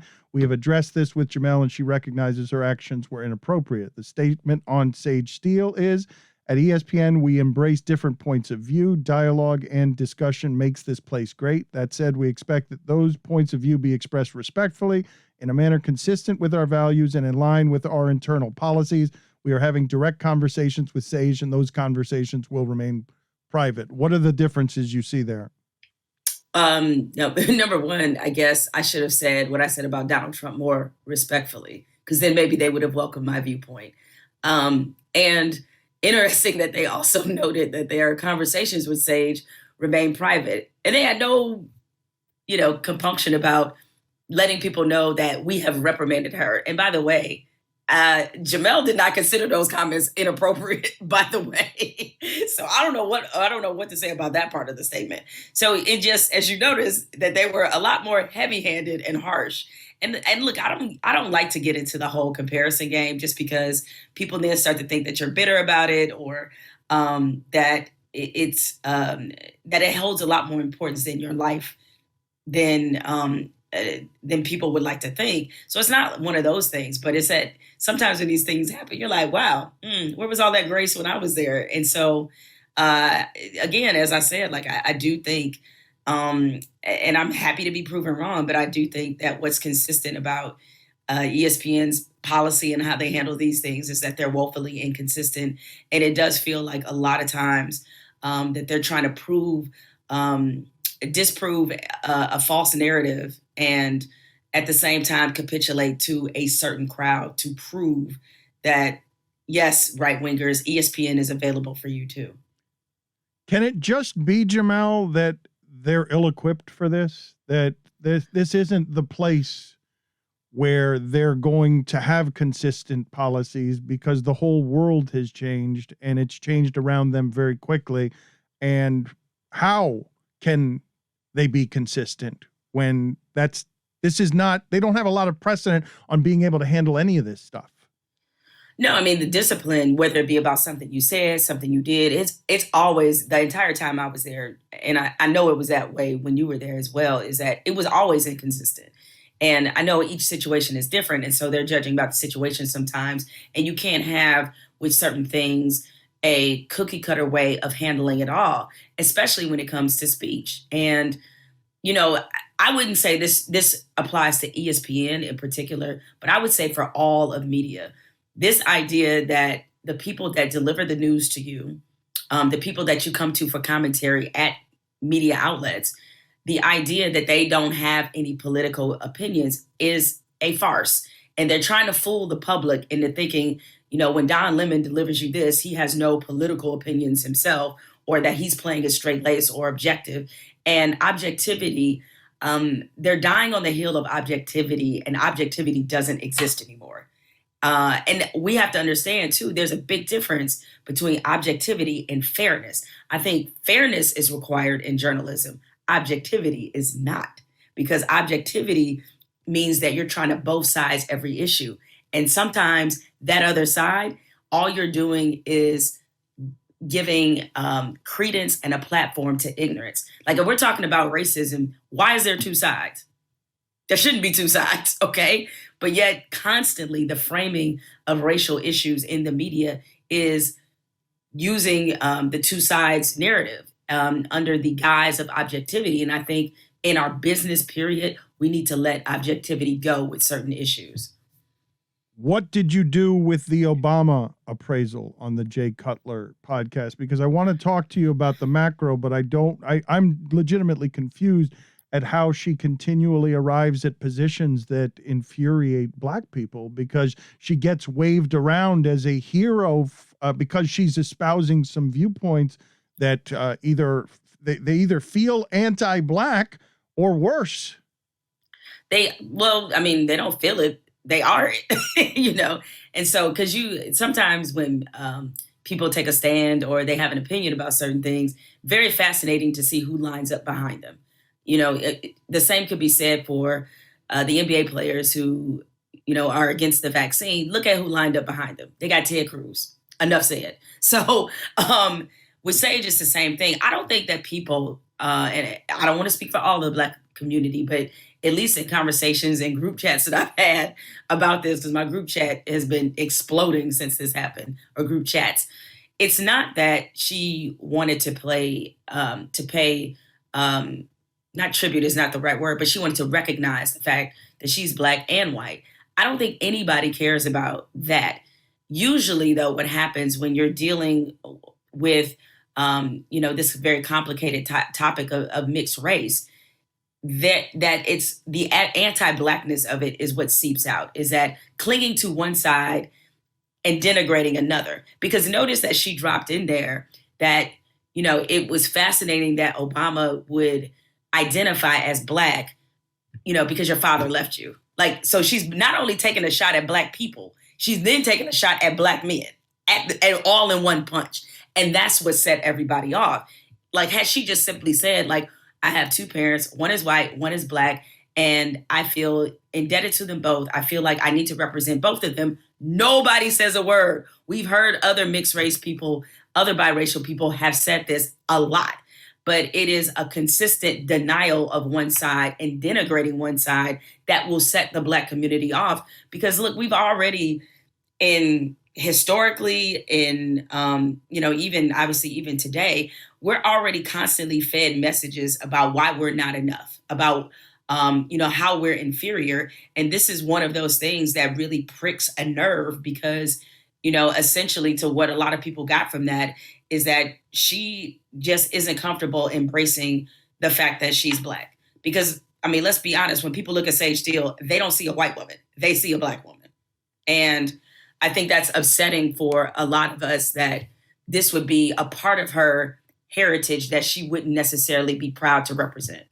For those listening right now who might hear in anything she says or I say a bitterness or can be filed under what you might construe as a bitterness toward ESPN, you should know that this has worked out for me and Jamel. And in many instances, it's been a good career move for both of us to leave ESPN and have that freedom. And I think I can speak for you when I say you have great gratitude, as I do, for the things ESPN did for us. But as a business decision, Jamel, a business decision, when their focus groups show, hey, we are alienating the customer with these people who have viewpoints that are not objective or fair. They're political, they're racial, they're socioeconomic, everything gets filed under politics now. What do you think of it as a business decision? I don't think it was ever proven that that was the case. And I realize, like a lot of people, that ESPN has lost a lot of subscribers. It's not just a reality that ESPN faces. A lot of networks, cable networks, are facing this very same scenario. And I haven't looked at any update to see if that's still the case, but I know it was clearly a dominant storyline, when we were there, and then after that as well. But that's just about changing viewing habits, because a lot of times you ask people this and they're like, oh, I don't want to watch ESPN because it's too political. Well, when a game they like comes on, what do? They watch ESPN. So I think that hearing people talk about what they don't want to watch, what they don't do, I'd like to know if it's actually showing up in the data. And how can that be proven, considering the fact that we have so much television that we can watch, so many different outlets. And part of what fueled ESPN's rise to power, besides being a cultural phenomenon, is the fact that viewers did not have as many choices that they have now. And they have to compete for people's attention in a different way. Not to mention, Zillennials are watching everything from their phone. All right. And not just Zillennials. A lot of us are, but especially that group. And younger people, it's been shown in these said focus groups, they are not attracted to sports in the same way that my generation and your generation were. They don't want to sit down for 3.5 hours and watch a football game. So it's a much different viewing experience for younger people. And rather than look at not just the science of it, but rather than provide the full context, the lowest hanging fruit is to say people aren't watching ESPN because it's too political. Though I don't know how they could say that now, because what is political on ESPN? There's literally nothing. All the political drama you may hear about may come from social media, and I don't know if that's the best gauge to say that ESPN's business model is being undetermined. Even for the people who had critical things to say about some of the things that Sage has said in the last week, are they going to stop watching SportsCenter because of Sage Steele? I don't think so. You've said before here when we've talked that ESPN is interested in black faces, not black voices. And when I read the reports that a content company with hundreds of hours of programming doesn't have room for the voice and the viewpoint of Bomani Jones, I found that kind of amazing, Jamel. Like I'm kind of amazed at the number of hits after everything that's happened in America over the last 18 months. It doesn't cost Disney much of anything to just try to keep someone like that for optics, if for nothing else, because he's just like you, such a strong voice of advocacy on behalf of people, and unlike you and I, doesn't make headlines that are negative. Yeah, he's able to talk about, race and the convergence of race, sports, culture in a way that's, sharp and focused and smart. And there should always be room for somebody with such a dynamic voice that Bomani has. But looking at it this way, I guess knowing, and you worked alongside him, and so you know better than me in this regard. I just don't see how creatively somebody of Bomani's ability and talent could be happy at ESPN. I just don't think it's really possible, because given the direction that they want to go and how they have deprioritized voices like his, how could he possibly be happy there? And the ESPN wanting to dive deeper into those waters. I think for a moment, last year, like a lot of places, when we were discussing George Floyd and Breonna Taylor and Ahmaud Arbery, the state of racism in this country, a lot of athletes and sports in general driving this conversation, it was very fashionable to talk about it all the time then. But as I suspected, once it was no longer at the forefront of the public mindset, or once died down, that they were going to move on. And that's not to say that that's all Bo can talk about. He can talk about a breadth of things, but it is to say that there is, it's difficult if you're somebody like him to survive given the direction that they're going right now, because I don't think that they have the appetite or the stomach to probably talk about some of the things that he would like to discuss, or to build creatively around him in a way that it would, like, all the great things that he brings to the table. I don't see him being a fit for where they are now, much like you weren't anymore. We've only got a couple of minutes left here. So should a corporation stand for something?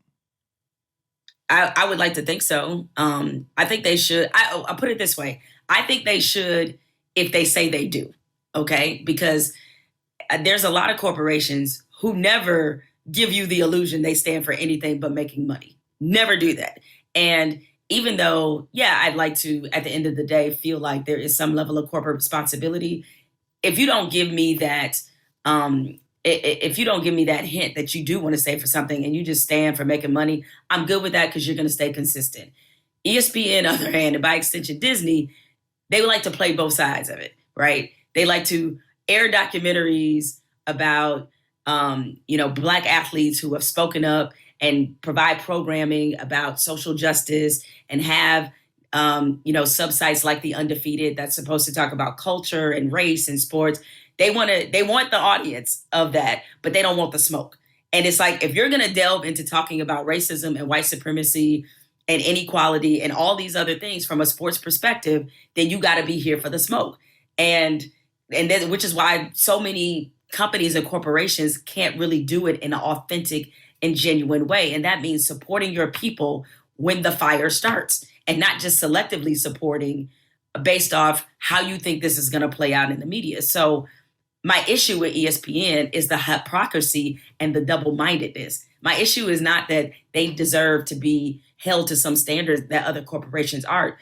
You either are in the game or you're not in the game. And they just like to be like, oh, sometimes we're in. We're in when it's convenient for us, but we're out as soon as all that smoke starts. And I think because they're constantly operating in that space of trying to please everybody and pleasing no one, then they're going to run into situations like this commonly.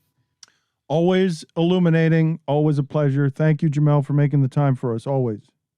I appreciate it. Thanks, guys.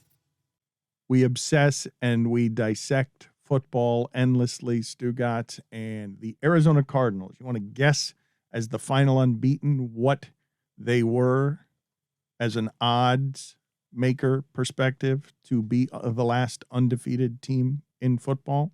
I don't know, plus 1,500. Plus 5,000. What? Plus 5,000 to be the last remaining unbeaten. And it's just so ridiculous. All of it, Stugotz. It's 4 games. It's 4 games and everyone's been wiped out at least once. It's 4 bleeping games and they're the last one, and they're a surprise for all the analysis that we do of this sport. They're a surprise, and you would have made a lot of money if you had bet them to be not to be unbeaten is plus 5,000, the last unbeaten. My guess is you could have gotten a lot more if you'd made it through 4 games, that all the teams in the league would have been beaten at least once. It's insane, but I have said that this year, more so than any year I can remember, Dan. You say this every year. No, but Dan, there are so many teams that if they win the Super Bowl, it should not surprise you. If the Cowboys win the Super Bowl, it should not surprise you. If the Packers win the Super Bowl, it should not surprise you. If the Ravens win the Super Bowl, the Browns win the Super Bowl, it should not surprise you. Keep there going. are a lot of good teams. Keep going. The Rams, keep going. It should not surprise you. The Chiefs, obviously, should not surprise you. The Chargers should not surprise you. The Bills should not surprise you. It's the most wide open with quality teams. It's been wide open where quality there's been quarterbacks. there's really 2 teams that can win it in this conference, but a lot of teams are in that 10-6 range. There are a lot of good teams like Stugotz just identified that could win the Super Bowl and wouldn't surprise you. And we haven't been there in this league for a while. I left out Green Bay and Tampa Bay. No, you said Green Bay. Oh, Tampa Bay. Did you mention Seattle? Seattle's a team. If Russell Wilson gets hot, I would say any team in the NFC West, if they win the Super Bowl, it shouldn't surprise you. Totally agree. It's crazy. It's fun. It is fun, and there are how many that will surprise you? The Falcons would surprise me. Keep going, though, because the Dolphins would surprise you. The Jets would surprise you. The Patriots would surprise 3 you. teams in the AFC East. As always. But there are arguably 2 divisions in football right now where any of the 4 teams in that division could win the Super Bowl. I guess Denver would be a surprise. But outside of that, I don't even think so. Like, they lost that game against Baltimore, and no one talks about how injured they were in that game against Baltimore. They have an elite defense. You have 2 entire divisions where anyone could conceivably make a run to a Super Bowl. The best team right now, according to record, 3-1, that would surprise you, I think, is the Bengals. That would surprise a lot of people. Like if the Bengals won the Super Bowl, even while sitting at 3-1 in a good division. And Denver 3-1 would surprise you. And Carolina 3-1 would surprise you. Cincinnati right now is higher in DVOA than Arizona is. They're a top 5 team in DVOA. There are always 2/3 of the league. I mean, it's still, you're marveling at this, and you're not wrong, but it's only because in previous years it's been 3 or 4 or 5. It's because of how bad it's been. Because still 2/3 of the league, it would surprise you if they won the Super Bowl. 2/3 of the league. I would say it's more like half this year. Like if half the teams won the Super Bowl, I would not be surprised. It's still the Bengals, Dan. You know, trauma can be passed down through generations. You can inherit trauma from your ancestors. So this Bengals team might have inherited trauma from Marvin Lewis. The Steelers would surprise you if they won the Super Bowl. The Jags would surprise you if they won that. Like we could have a lot more that would. Right, but what is it that you're arguing that the NFL that it's not half? That it's not half. That what's the team? All right, well, the fact that we're arguing is it half is uncharted territory. That is correct. Sure. That is what makes it different, because the product in the past has been on us analyzing whether 5 teams are good. It would surprise you if the Raiders won the Super Bowl, would it not? They're 3-1. I don't know. It would surprise me. Now you're going to make them that kind of real? Stugotz, you're willing to call it. The Raiders are for real. If you're saying it wouldn't surprise you that they win the Super Bowl, you're calling it. You've got the answer. The Raiders are for real. I'm just saying, I didn't think the Bucs were the best team in the NFL until they held up the trophy last year. We were going through it. The Bucs had we were laughing at the Bucs last year. Stugotz was saying all season, I care about you. Don't doubt him. He's going to win the Super Bowl again. And where was he when Tom Brady forgot what down it was? Just saying. Look, I like where the NFL's at right now. It's a total 180 from where it was back in like 2015. Brock Osweiler. Yeah, this is great stuff. I look forward to NFL football more than I look forward to college football. Now, that just may be my own personal rooting interest and the huge gulf between the quality of those teams. But the NFL, we've seen it with the primetime games. How much did we dread having to watch just one game? Thursday Night Football. Ugh. All the primetime games have been super interesting and good. They've really gotten lucky.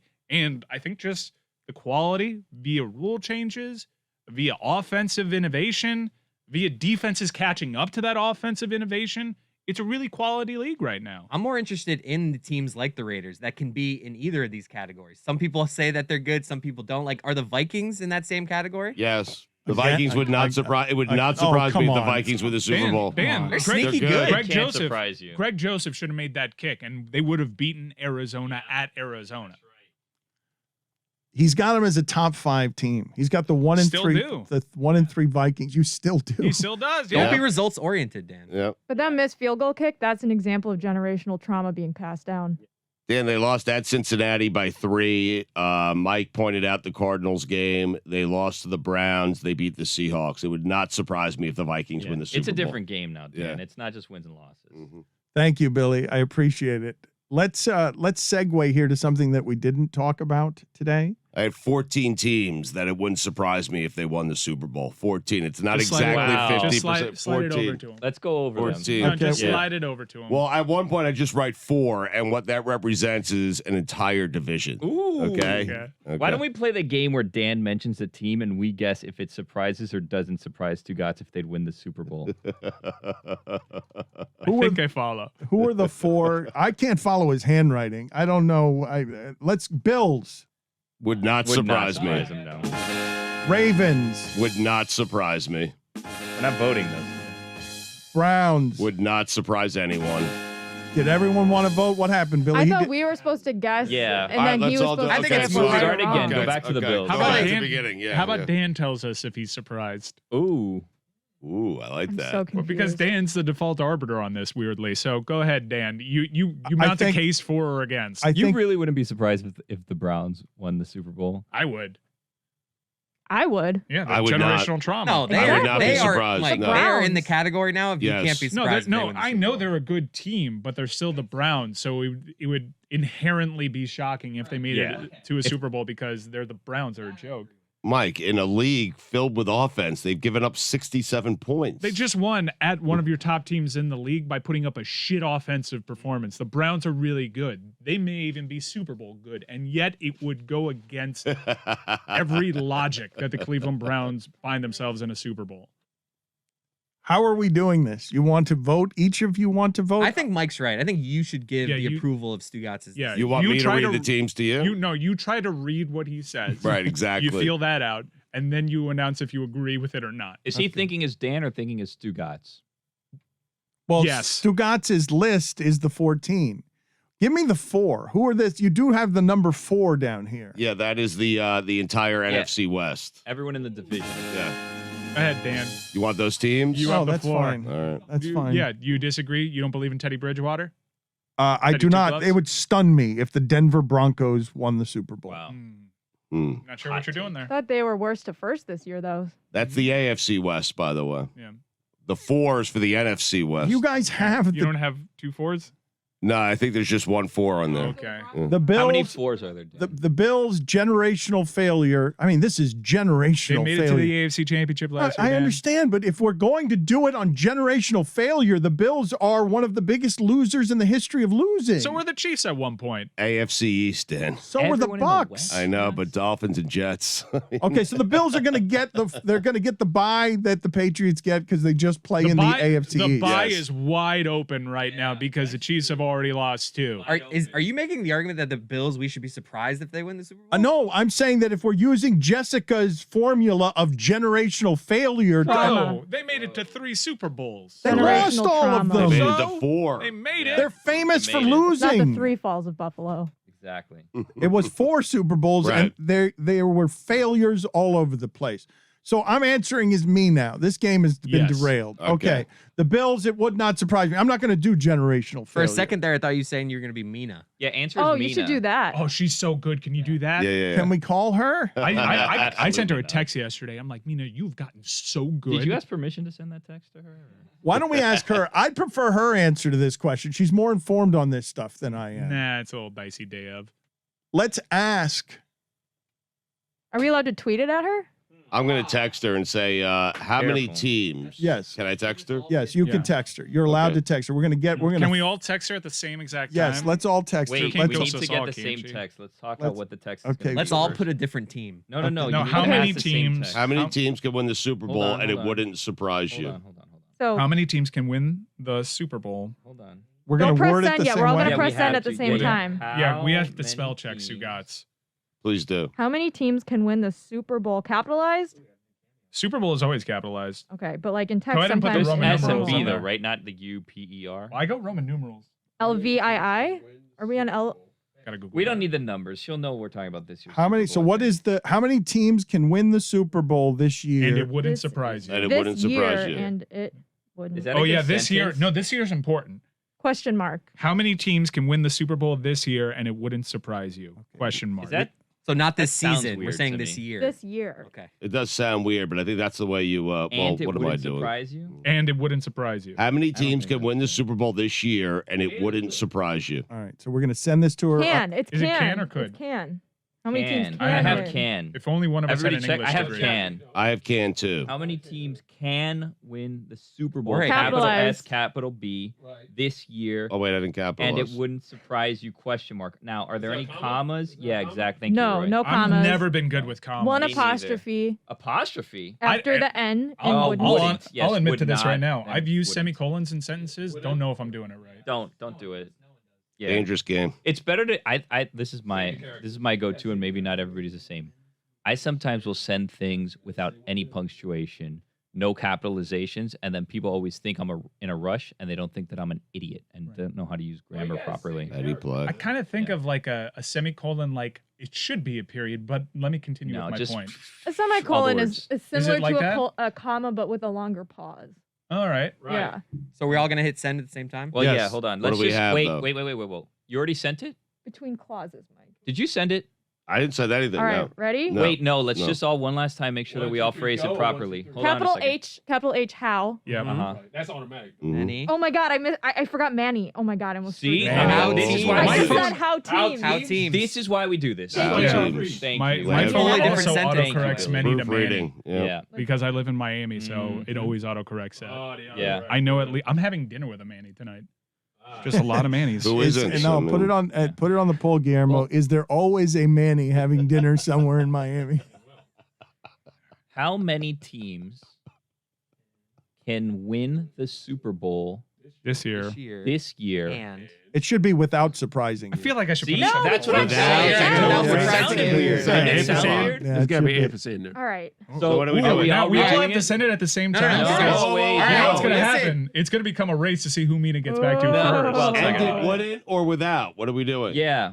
Well, the way that we're doing it is we're going to all send it at the same time, and then we're just going to sit here until she answers in front of did the she respond microphones to first? until she That's responds what I'm trying to figure someone. out. We gotta hurry All right, up on so this. just Dangerous make it, game. even So though it's what's not the perfect. phrase? I'm Like- sending. I'm sending. I'm Yeah, sending. sending. I'm sending. Send it. Send it. Send it. Send it. Send it. Everyone send it. Send it. Send it. Send it. It's Come on, Sprint TV. Here we go, man. Come on, Sprint gonna we TV. know be. Roy's will get there last. Let's see who Yeah. it's going to be. Oh, Yeah. come on. Come on. Yeah, Come on. Yeah, you can kiss my ass. I have to make sure You're I press the home droided button for that behind. one. Why is there an ass being kissed?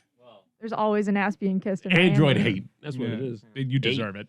Just to be clear, I wrote down 14 teams. Okay. What do you mean? Oh, on your list, not On to my me. Not list. to Mina, Not though. to Mina, no. I That wrote would down be 14 leading the teams. witness. Anyone see bubbles? No. No bubbles. None yet. No bubbles. I do think we should sit here for In 2 silence. hours and 25 minutes in silence. Mm. Let's all guess who she responds to first. I might have a Mike. 15th Yeah, I got team. Mike Ryan. I might have a 15th.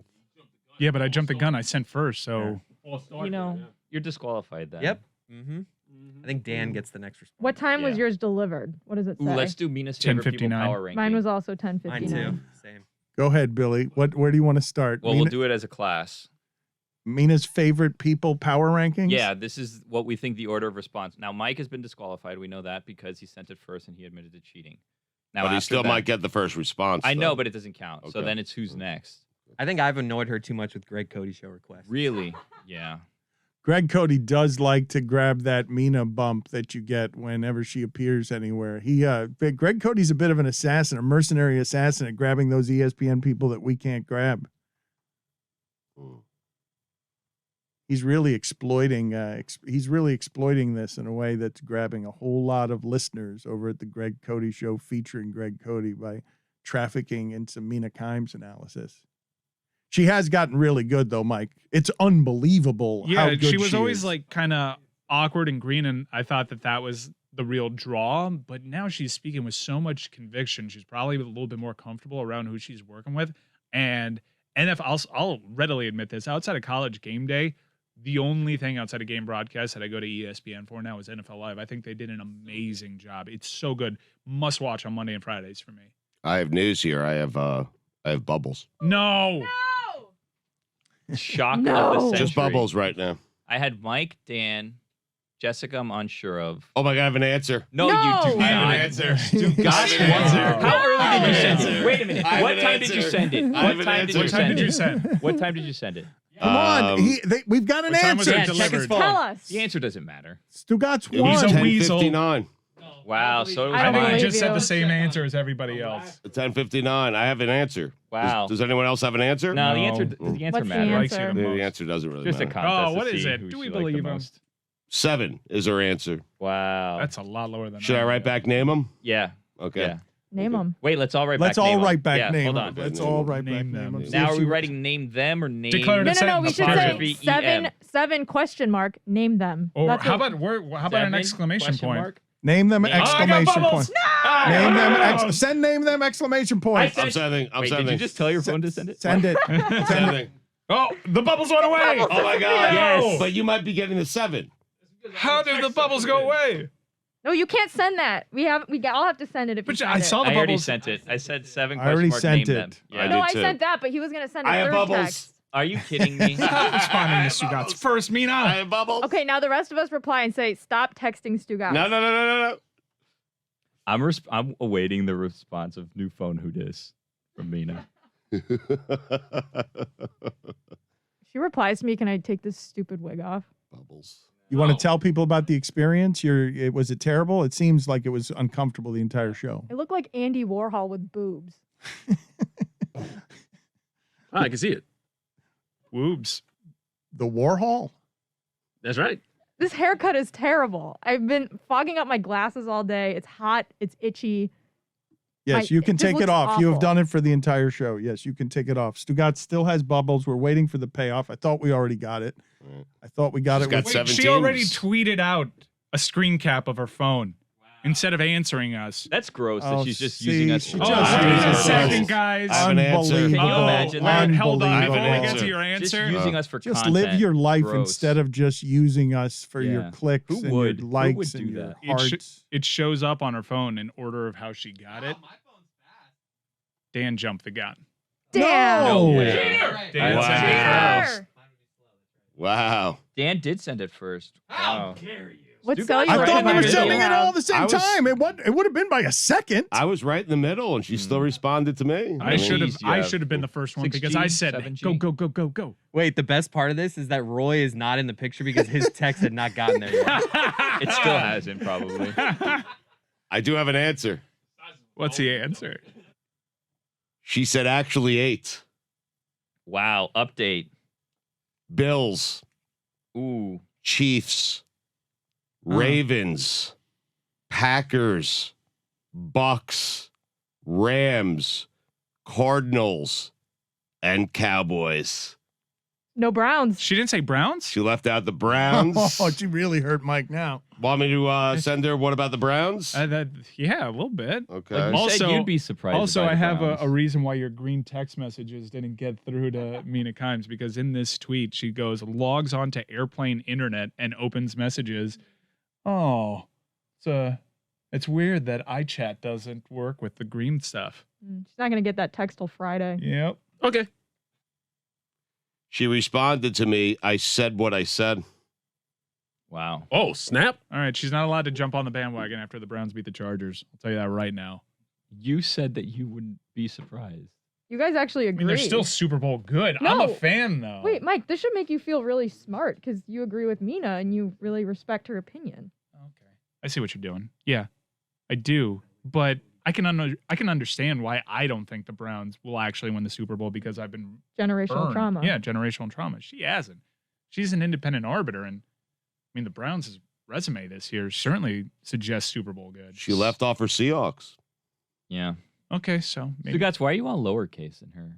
in her contacts. Everyone else is first name, last name capitalized. I You're don't know. just one name lowercase. I have no idea, but I got the response. I got a response. She said switch to 8. She responded to you guys yet? Yeah, I I'm already telling said you, I'm it. not gonna get one. She said I asked her why I had the bubbles and then they went away and then she answered Stu and she said I'm just happy when he texts me back. Fair enough. I love Mina. She loves me too. the most. Mm-hmm. 8. She's wrong, by the way. Now let's all text her asking if she got Roy's text yet. I just texted her and said sorry for being complicit in this. Yes! Yes! Mike sure is not a loser today. Yes!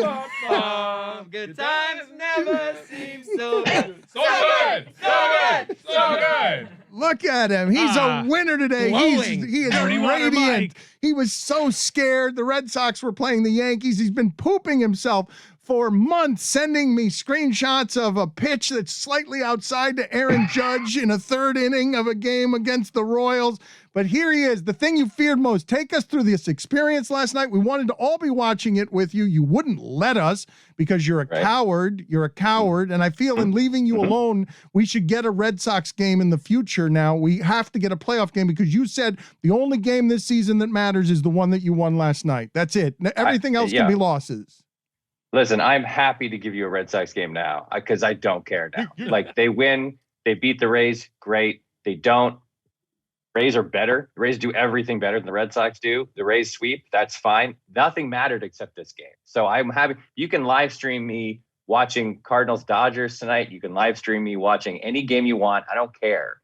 It was all about last night. And so that got taken care of, and I'm fine for a year. We're going to set that up, but Mike Ryan, you're not going to believe this. Mike Shura, generally a brilliant human being under every other circumstance, before the game was scared of 7th and 8th inning black magic that the Yankees have.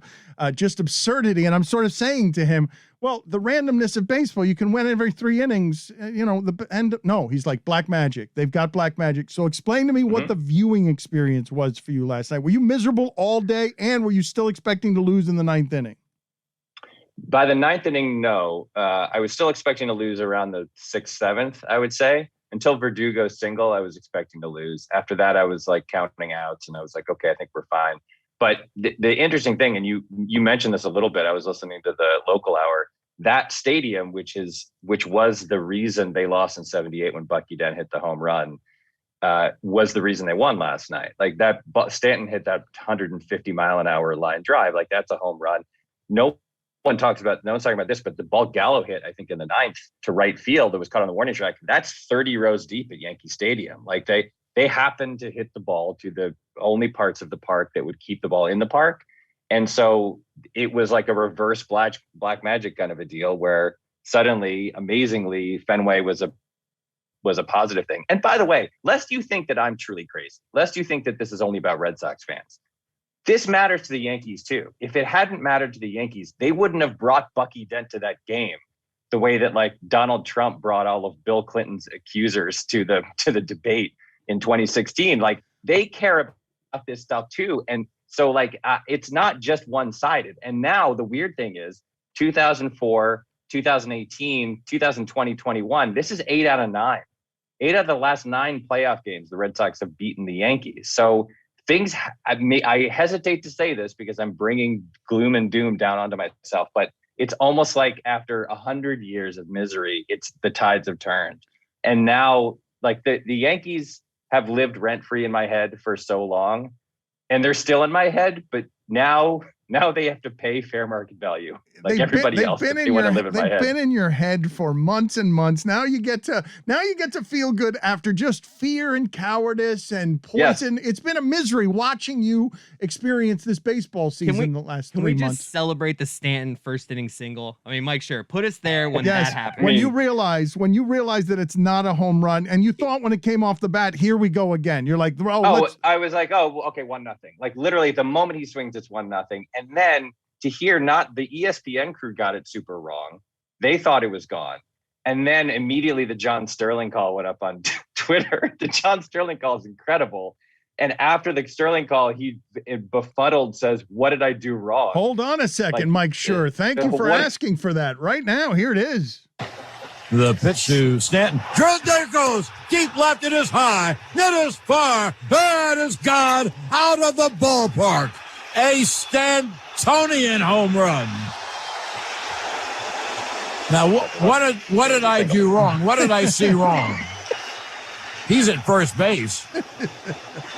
That's the Yankees broadcast network. The amazing thing was that everybody was like, "Hey, guys, we got to get Sterling back into the ballpark. It's too hard for him to do this remotely." And then everyone else was like, "He's in the ballpark. He's there. He was not remote." I mean, he's 80-something years old, is he not? Listen to the conviction. For those of you who don't know, he also waves his arms over his head when that happens, and when he yells "Yankees win" to get the proper jiggle in his throat. And so he was really selling it and had the Stantonian line buried straight in the soul. And then you just see people jumping around the studio saying, like, I imagine they're waving their hands, and he sees a runner on first, and he just looks up pathetically and is like, "What did I do wrong now?" The pitch to Stanton. There it goes. Deep left. It is high. It is far. It is gone out of the ballpark. A Stantonian home run. Now, what did I do wrong? What did I see wrong? He's at first base. Yeah, you love laughing at the Yankees. Look at you, gloating, radiant person. I mean, it's the best. The best part of this is not just that sort of thing. The best part of every Yankee elimination day is then reading the New York tabloids. Like that, it's the best part of my year is going to the New York Daily News and the New York Post, and like New York Post, you are a terrible rag. You're a miserable wing of the Murdoch empire, spreading disinformation and pain and suffering and fear throughout the contiguous 48 United States. But I love you on Yankee Elimination Day, man. Because no one is harder on the Yankees than the New York Post and the Daily News. And I just read every article. I mean, I stayed up until like 2 a.m. yesterday, just like happily scrolling through every corner of the internet I could find. Just grinning. People come talking about Garrett Cole pitching 2 innings. Oh, just the best. Do you sleep with a smile on your face? Does your wife ever see you happy, or do you even sleep? Are you just laying there smiling? I stay up late and then I dream the dreams of angels, Dan. It's a glorious. I wake up and it's like there's cartoon birds helping me get dressed, and I prance down the stairs and I'm never in a better mood. He really is greatest glowing. day of the year. Look at him. He's glowing today. Yes. I've never seen him look healthier, younger, happier. And it's so baseball because Eovaldi, like you couldn't have had any confidence about Eovaldi. No, see, that's where you're wrong. That he did get lit up the last time he pitched against the Yankees in September, but that guy I think was first in the league in F4 for pitchers this year. He had an incredibly good year. He's a very good pitcher, also former Yankee, which makes it even better, and former Marlin. But that guy has been really good all year. And everybody thought it was a mistake when Dombrowski signed them to a huge deal after the 2018 World Series, but he is absolutely worth the money that the Red Sox are paying him. And he was the best and maybe only chance that we had to win that one game. He's a hero. Look at his postseason. His postseason numbers are incredible. Like he really is a big game pitcher. And he came up huge. I was scared. Mike Ryan sent me a missive, by the way, a text when they pulled him after 71 pitches saying, "I hate this decision." And of course, I responded that I hated it too, because I hate everything when I'm watching Red Sox Yankees playoff games. But Alex Cora is not a terrible manager. Alex Cora is a great manager. And I know he's problematic in a bunch of different ways, but like he pulls all the right strings. He does a great job managing that team. That team has no business being in the second round of the playoffs, and it's largely because of him. Phil Nevin. Bless him. Phil Nevin, third base coach. So well, here's two things. First of all, I know I'm late to the Phil Nevin talk. I crunched the numbers if you want the actual report on Phil Nevin's career. If you crunch the numbers, he was actually pretty good. That's the actual amount. So right between okay good and great. Yeah. Okay. So what was your initial opinion before crunching the numbers? What did your eyes tell you? So everybody's talking about the call to send Judge, right? Here's the thing, as your friend Tim Kirkchin has pointed out, Joey Gallo, who was on deck, has 2 sacrifice flies in 2,400 at bats. 2. So if you're Phil Nevin and you like it's going to be second and third, 1 out, and Joey Gallo's coming out, the most likely event is striking out. He's not going to hit a sac fly.